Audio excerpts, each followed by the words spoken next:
बार बार जा रहा है जी और बहुत ज़्यादा भी जाता है दर्द के साथ। जी ठीक है, तो दिखाओ अपनी सोनोग्राफी रिपोर्ट। सोनोग्राफी रिपोर्ट देख ली है आपकी, तो इसमें सोनोग्राफी की रिपोर्ट में आपको फाइब्रॉइड आया है।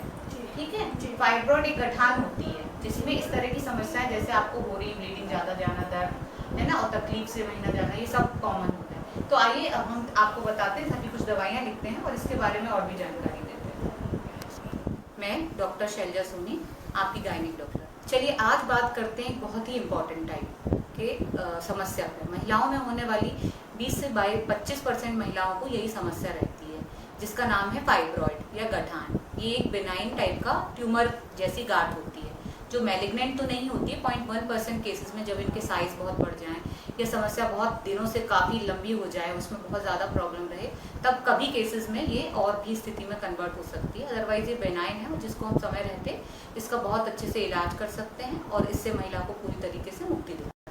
चलिए आज बात करते हैं एक बहुत ही इम्पॉर्टेंट टाइप के समस्या पर। तो फाइब्रॉइड की बात करेंगे और इसके कारण, इसके लक्षण, इसके उपचार या ट्रीटमेंट की बात करेंगे। और वीडियो के अंत तक ज़रूर बने रहिएगा क्योंकि इसमें जो नई खोजें हुई हैं या नए ट्रीटमेंट के प्रकार में हैं वो आपसे लास्ट में डिस्कस करेंगे। तो ये होता क्यों है? ये इसीलिए होता है कि कभी कभी ईस्ट्रोजन जैसे हार्मोन शरीर में बढ़ जाते हैं और कभी कभी ये जेनेटिक कारण से भी होता है। हो सकता है आपकी फैमिली हिस्ट्री में मदर या सिस्टर को हो तो भी आपको हो सकता है। और कभी कभी वजन के बहुत ज़्यादा होने से, BMI ज़्यादा होने से भी ये गठाने हो सकती हैं। इसमें होता क्या है आइए समझते हैं। फोकस इधर। फाइब्रॉइड इधर पर होने वाली गांठें होती हैं जिस तरह से कि यूट्रस की वॉल में मस्कुलर लेयर का बढ़ जाना, इसमें मसल्स लेयर बढ़ जाती है। जब ये अंदर होती हैं यूट्रस के तो इसे सब म्यूकस फाइब्रॉइड कहते हैं। कभी कभी ये वॉल में होती हैं यूट्रस के, जिसे इंट्राम्यूरल फाइब्रॉइड कहते हैं। ये स्थिति में कहीं भी हो सकती हैं, आगे एंटीरियर या पीछे हो सकती हैं, साइड में हो सकती हैं, नीचे सर्विक्स में होती हैं। तो जिस स्थिति पे जहाँ होती हैं, जिस पोजीशन में, उस हिसाब से अलग लक्षण भी शो कर सकती हैं। और एक और होता है तीसरे प्रकार का जो यूट्रस के बाहर निकला होता है, उसको सबसीरोसल फाइब्रॉइड कहते हैं। जिस तरह से फाइब्रॉइड की पोजीशंस होती हैं, जिस तरह से उसके आकार भी अलग अलग हो सकते हैं और जितना आकार होता है, जिस पोजीशन पे होता है, उस हिसाब से महिला को लक्षण होते हैं। जैसे कि यदि नीचे होगा तो इसे डिस्पेरियोनिया या नीचे विजाइनल एरिया पे नीचे ज़्यादा पेन होगा, ज़्यादा बड़ा साइज हो जाएगा तो हैवीनेस रहेगी उसे पूरा शरीर में। और उसका यूट्रस का आकार जैसे जैसे फाइब्रॉइड के कारण बढ़ेगा या वो गठान का आकार बढ़ेगा तो उसे बहुत ज़्यादा दर्द होगा महीने पे।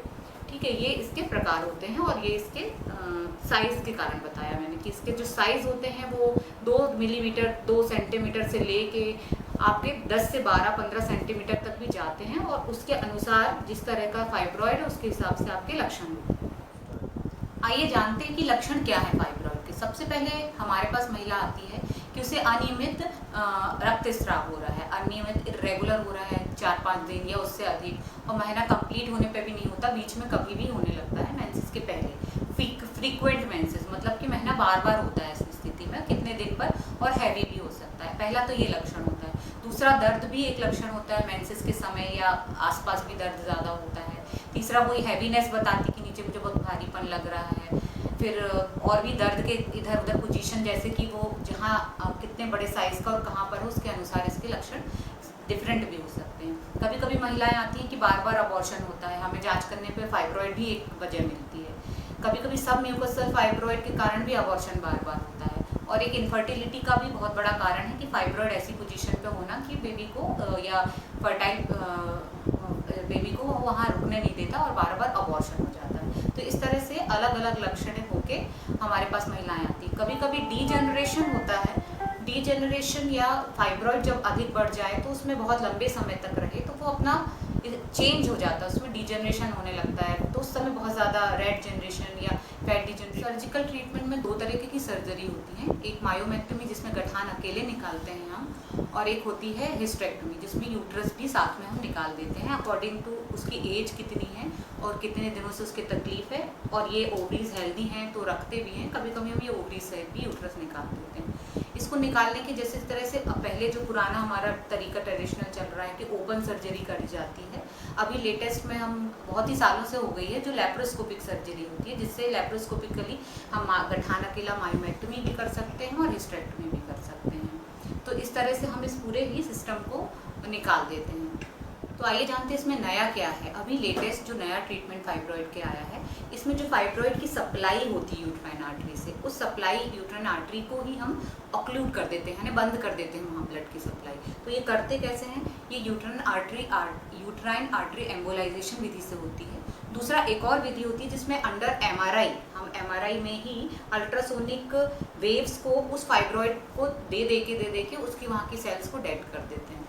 तो ये दो तरह की प्रक्रियाएं हैं जो फाइब्रॉइड में नई आई हैं, लेकिन इसके लिए कौन सी किसके लिए अच्छी है ये आपके गायनिकोलॉजिस्ट ही आपको बताएंगे। आपके ट्रीटमेंट आपके डॉक्टर डिसाइड करेंगे, जैसे कि आपके लक्षण होंगे, जैसे कि आपकी कंडीशन, जिस तरह से आपकी एज होगी और जहाँ साइज और जिस लोकेशन पे वह होगा।